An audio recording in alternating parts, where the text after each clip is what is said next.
Hello, and thank you for tuning in to Starting Small, a podcast about brand development, entrepreneurship, and innovation in the modern world. In this episode, I'm joined by Scott Gabrielson, founder of Oliver Cabell, a high-end casual footwear brand. Scott realized that competitors in this industry were placing major markups compared to their manufacturing price. By creating Oliver Cabell, Scott's mission is to provide high-quality shoes without the same industry major markups. Hello, and thank you for tuning in to Starting Small. Today, I'm joined by Scott Gabrielson of Oliver Cabell. Scott, thank you so much for joining me today. Yeah, thanks for having me. Of course. So I want to get things started out with your upbringing. So where did you grow up and what was your childhood like? Sure. So I actually grew up in Fargo, North Dakota, made famous by the movie and show now. But as you can imagine, Fargo is not the fashion capital of the world. My bringing up in childhood was sort of as you expected. I grew up in a pretty middle class, blue collar family. My mom's a secretary. My dad is a detective for the local sheriff's department, actually. And my upbringing was fairly normal, as you'd sort of expect. Played a lot of sports. Awesome. Did you have an entrepreneurship? A lot of friends, interesting girls. Yeah, oh, totally. Yeah, that was, just sort of what you'd expect. So, growing up, did you have an entrepreneurship mindset, say sell any products or lemonade stands or anything? No, I really didn't actually. But what I did have was an interest in design and sort of fashion. It wasn't anything that was obviously discussed around the dinner table, and there's not a booming place for it in North Dakota. But I do recall, either if it's shopping or getting my first GQ magazine in middle school, and just being very intrigued by design and fashion and in that world of it all. I didn't really know what it meant, but I knew that it sort of felt different than something else. So my interest was always there. What do you think spiked that interest? Did you have any family members who also shared the same thing, or no? Not really. Interesting. I don't know. I think it's just sort of that innate thing in your personality, right? Yeah. Some people are drawn to whatever it may be, and that's what I was sort of drawn to. I will say that I had sort of an OCD obsession with keeping, my room, if you will, in a very specific manner and dressing a certain way and whatever it may be. And it sort of stemmed into my life. And I just really started to love design and, the creative side of it all, and got really into art and design in high school and carried that on to university. Awesome. So I saw in 2006, you went on to the University of Minnesota. What did you study there? Sure. So it was an interesting combination. So I studied finance and marketing. Those are my two majors. And then I minored in art or design. So okay. Interestingly enough, I was actually working at a hedge fund in undergrad as an intern for multiple years. And then when I would leave that job, I'd go to the art department and work on my art there. Very drastically different world. Totally. Were you involved with any athletics or clubs during your time there?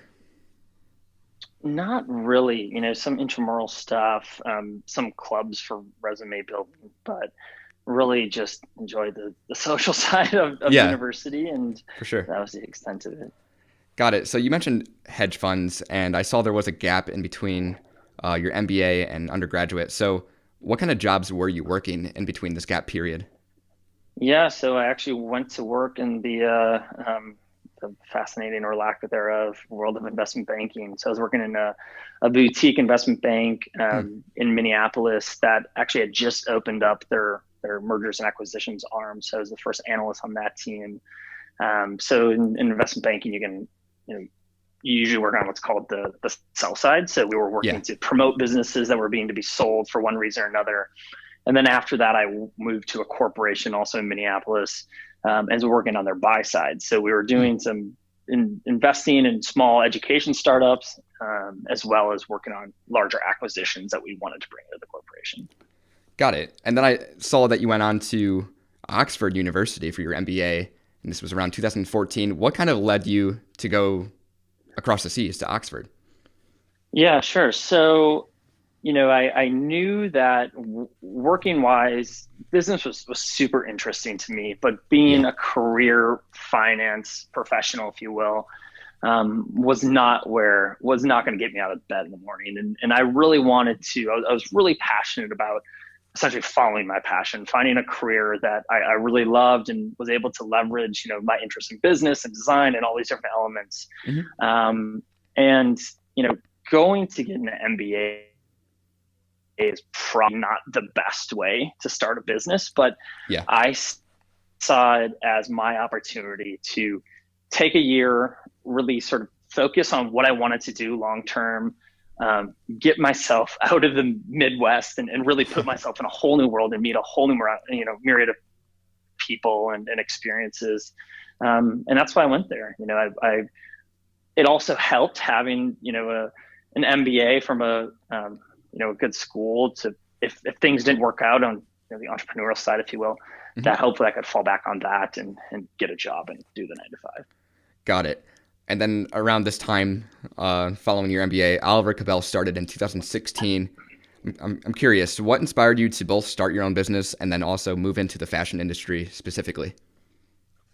Yeah, so this was, 2012, 2013. This was when the direct consumer brands were really coming into fruition. Hmm. Warby Parker, Bonobos, Everlane, they were all making a splash digitally. And the premise of it really made a ton of sense for me.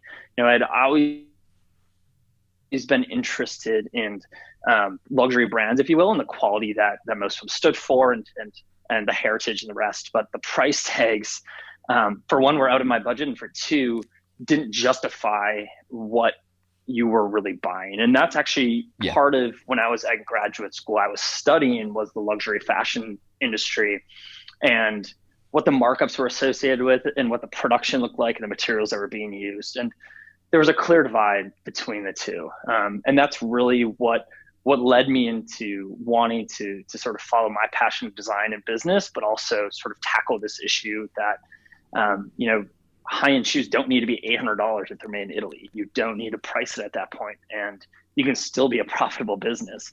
Yeah. And that really is what led me down this journey. So right after I finished graduate school, I launched the brand in 2016. It was just a small collection of just accessories, just to really learn and see what's out there and see how this could go. For sure. So we set up a landing page. We actually had around 15,000 email signups, and it was all Wow. really guerrilla marketing that got all of that going. And then one thing sort of led into another. And in 2018, we actually finally launched what we wanted to do long term, and that was have a formal, an actual footwear collection, obviously focused on sneakers. Hmm. But because we hadn't and still haven't raised outside funding, it was a process to get there. For sure. To invest in inventory, to get that momentum on the revenue side and whatnot, it did take some time, and we've been sort of moving in that direction since. Got it. Yeah. So as a consumer on my end, looking at Oliver Cabell today, I had no idea that you guys started as just accessories. I assumed you started as footwear. So what were you offering from the start with Oliver Cabell when you first launched them? Yeah, it was just a very, this was the early days and very little on the marketing side. We didn't do anything on the paid advertising or whatnot, but it was just a Yeah. collection of small leather goods primarily and a couple bags. And the reason for it was that, again, going back to graduate school, is we found that the accessory side of the luxury good businesses, and we're really talking the large conglomerates, LVMH and the rest, that's where a lot of their margin and a lot of their profits were really stemming from. Hmm. It's not the ready to wear, it's their leather goods and footwear and whatnot.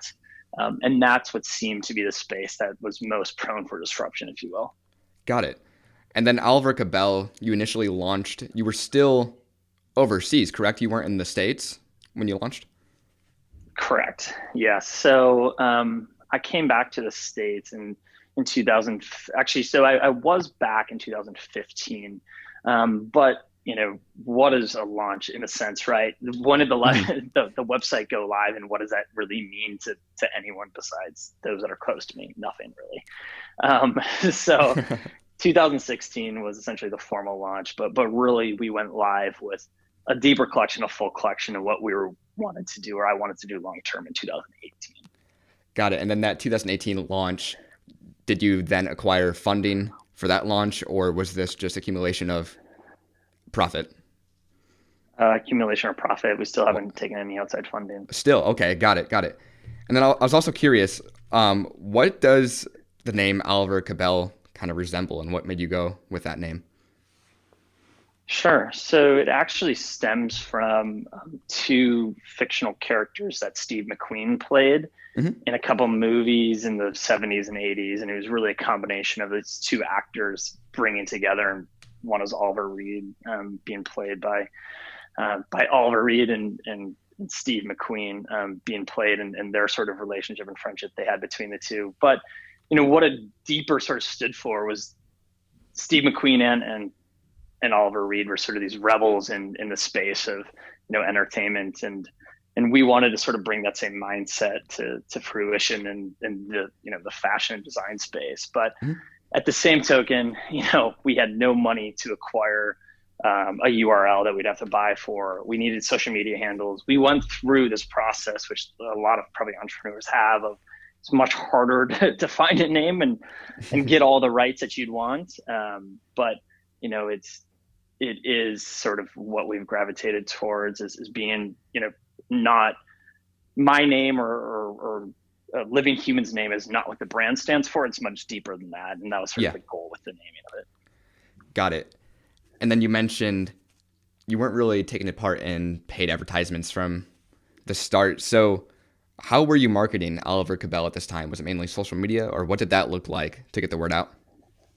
Yeah, so we didn't spend $1 on paid advertising until we had about $1 million in sales. Wow. And the way that most of the awareness was being done was sort of traditional guerrilla marketing tactics. If it's through social media and just getting in giveaways, or we partnered with influencers and gifted product to them, but it was a lot. Just cold emailing editors and trying to get them to write about us. And we had, I think, 100 or 150 PR pieces that hit that first year with no external PR agency involved, all just through sort of grinding it out and just trying to get people to listen to us. And what that did was, it not only helped from an awareness standpoint, but it helped with our keyword rankings and the SEO work and just really, as we started to try to find partnerships or collaborations or whatever it may be, we could lean on those articles and it helped with our growth then. But that was sort of the initial strategy. Got it. So looking at Oliver Cabell today, where is mainly your products manufactured? Is it still overseas, or are you guys in-house, or is it in the States? So all of our products are sourced and produced in Italy. Okay. And that was a big part of our identity, and what we wanted to bring to surface was we still wanted to get the best materials we can and work with the best, cobblers or manufacturers or whatever it may be that we could, but price it at the best price to value ratio we could, or price to quality ratio we could, and really bring that value to surface. So we're doing everything in Italy. We plan to do everything in Italy for really ever. Got it. What range of products do you currently offer? So you expanded to the shoes and then accessories. What do you guys offer so far? Yeah, so we offer shoe cleaner. Sneakers is 99% of our business. We do some smaller accessories, smaller leather goods, some jewelry stuff. But sneakers is really our bread and butter, what we create for, what we're known for, and where our identity is. What would you say is your top seller then out of those? Yeah, so our top seller, as you sort of can imagine, is a low top white sneaker. It's sort of the most versatile shoe that any guy can have. And we have our own spin on it, but we also have the best outsoles out there, which is made by Margam. We have Italian leather skins, Italian linings, insoles, and all the rest. And we price it below $200. So it's, I believe, probably one of the cheapest Italian-made Margam outsole shoes in the world. Awesome. So what would you say separates Oliver Cabell from your competitors then? Yeah, so our focus has really been on three things. design, value, and quality. So as I mentioned, I touched on the quality side. On the design side, we have that's what's great about brand and about fashion, if you will, is you sort of create your identity through design, and we have our own aesthetic and what that stands for. It's part streetwear, it's part Scandinavian minimalism. And from a pricing side, I also touched on that. But one of the things that we did originally, and it's still a big part of our identity, was a bit unintentional, was we actually release footwear on almost a weekly basis. So we release new style or colorways, wherever it may be. And at the beginning, we did this because, again, we didn't have any outside funding. So we needed to really eliminate the potential to overbuy an inventory and get stuck with all this product that we couldn't sell. Yeah. So we tested a ton. We tested a lot of different styles to see what was working and what wouldn't work. And what that did was this hype mechanism where our customer base knew that if they wanted something, they better buy it now, or there's a good chance they wouldn't have the opportunity to buy it in the future. So what that allowed us to do was turn our inventory super quickly, which allowed us to grow fast without having to raise outside funding to do so.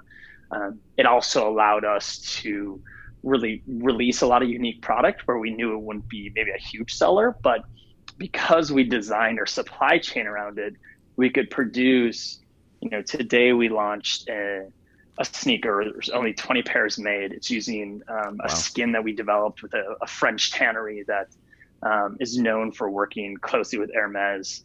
And actually that's where a lot of their leathers come from. So we only could do that because of the way we designed our supply chain. So that's really what's really unique about us, is we can do these, rich storytelling, exclusive releases that you can't really find anywhere else out there, because we have set the business up that way. Interesting. So what if a shoe sells out quickly or just simply sells out? What do you do after that? It's cut off, or do you extend it? Yeah, decisions to be made, right? Yeah. Sometimes we really re-release it. Oftentimes we don't. It sort of depends on what makes most sense for the brand. If it's off brand and it does really well, we'll likely not re-release it. We'll maybe do something sort of similar, but not the identical thing. Yeah. If it's very on brand and it's just clearly a winner, then we'll usually reproduce it. Got it. But something might change on it, a material, a color, whatever it might. There's likely a small tweak that's done. Got it. So where can Oliver Cabell be found today? Are you guys strictly through e-commerce, or do you have any pop-up stores anywhere? No, we're strictly e-com. We're only through our website. Perfect. Got it. I like to conclude each episode with this question. If you could share one piece of advice with an aspiring entrepreneur, what would that be? Maybe something you've learned or regret? Just anything. Sure. I think there's sort of two things. One is to trust your gut. You can get persuaded very easily at the beginning of sort of your entrepreneurial journey to do something that doesn't feel right, but you feel someone's convincing you that you should do it for one reason or another. It usually always doesn't work out. And the second part is to just do it. Just move forward on whatever it may be. A lot of people spend a lot of time thinking, and I'm sure you've heard this a ton of times, and a lot of entrepreneurs know it, but you spin your wheels on, creating something that a lot of people just don't care about. No one knows you exist. You have to create that. So if it, it's if you're trying to get coverage, you don't need to read 100 books about how do you get PR coverage. You just start reaching out to editors and just trying to tell your story and cold calling whoever it may be. But that's how you learn, and that's how you keep moving forward. And I think that's the biggest thing that I've sort of leaned on and has been really helpful growing the brand. Amazing. Well, Scott, thank you so much for joining me. And to the listeners out there, make sure to check out Oliver Cabell at olivercabell.com. Thank you. Yeah, it was nice to chat. Hey, thank you for listening to this episode of Starting Small. If you would, leave a review on whatever platform you're listening on. Also, follow Starting Small Pod on social platforms to keep up to date on future guests.